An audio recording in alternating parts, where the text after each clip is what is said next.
Governor, it's time for the OTR pop quiz. I don't. If I give you veto power over this, would you veto this? Okay, I can't let you answer the question. Right. Okay, go ahead. We're going to start at the State House. For 10 days in the year 1800, both the office of governor and lieutenant governor were vacant. The question is, why was it? Was it because of military service? Was it because of impeachment? Was it because of death? 1800. It could have been number 1 or number 3. I don't think it was number 2. So I'm going to go with number 3. It is death. The governor died at the start of his term, and the lieutenant governor died just before the end of the term. So it is because of that. Yes or no question next. Mike Dukakis holds the title of longest serving governor. That's not the question. The question is, yes or no, has any Massachusetts governor served more consecutive years than the Duke? Yes or no? Yes or no? John Hancock. Yes. It would be yes. Well, it's Levi Lincoln, who served 9 consecutive years before retiring. I thought, that's interesting. I thought Hancock served for 10. Okay. There you go. You were born Charles Dwayne Baker Jr., and we have a Dwayne question for you.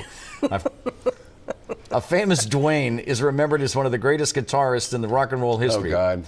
What band? Okay, there you go. Dwayne Allman.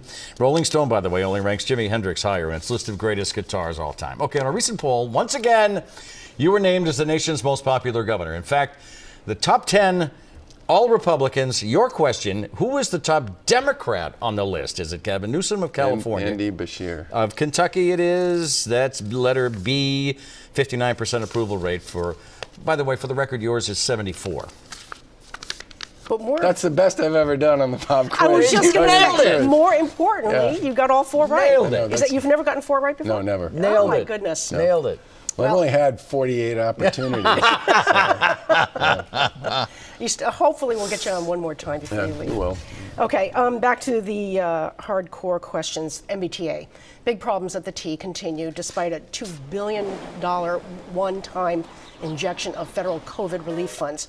The Massachusetts Taxpayer Foundation says the system faces calamity within the next year without consistent long-term funding. Now, when you took office 8 years ago, or when you were running for office for the first time, you said you would fix the system without raising taxes. What happened? The pandemic. Well, I mean, the MBTA has been in far better financial shape up until the pandemic than it's probably been in any time in its history. And we also were investing more money in its modernization than at any time. I mean, you won't find an administration that spent more than $650 million in a single year on the MBTA's capital program. We've spent more than $1 billion on average over every year we've been in office. The pandemic created an enormous challenge because ridership basically disappeared for the better part of a year and really has only come back about 50% of what it was before the pandemic. But there were still problems with the T, with every day, problems with things like with the new trains coming in before the pandemic. So, I mean, should you have put more money in? Was that a mistake? Oh, I think the investments we made in the T were the right ones, and they far exceeded what most other people have done. And I could give you a long and really boring list of all the things that have been done to modernize and expand the MBTA's reach. So you still believe that no new taxes are needed to fix the MBTA? Well, I don't know what's going to happen with respect to ridership over the course of the next 12 months. That will have a lot to say that'll answer a lot of questions about what its financial position looks like going forward. But the pandemic certainly changed a lot of things about work, and for the MBTA, that's certainly been the case as well. And I'm not exactly sure where the dust is going to settle. I can tell you that, coming out of the pandemic sort of a year ago, the ridership on the commuter rail is about 15% of what it was pre-pandemic. Now it's about 55%. The bus system was running in the 30s. Now it's running in the 70s. The rapid transit system was running in the teens and 20s. Now it's running in about the 40s and 50s. Mm-hmm. So people have gradually started to come back to the system. But that, the riders of the system have historically paid somewhere between 40 and 50% of the cost of the operation. And the rest of it's been funded by taxpayers who don't ride the system, which is, from my point of view, a reasonable trade.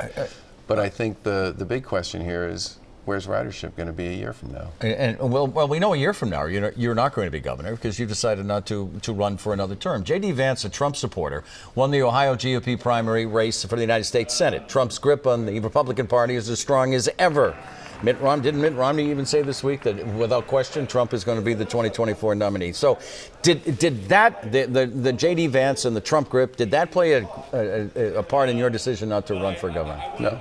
No. No. Unhesitatingly, Not no. at all. And you have. And This was 100% a family decision. And what? How much hope do you hold for your party in the near future?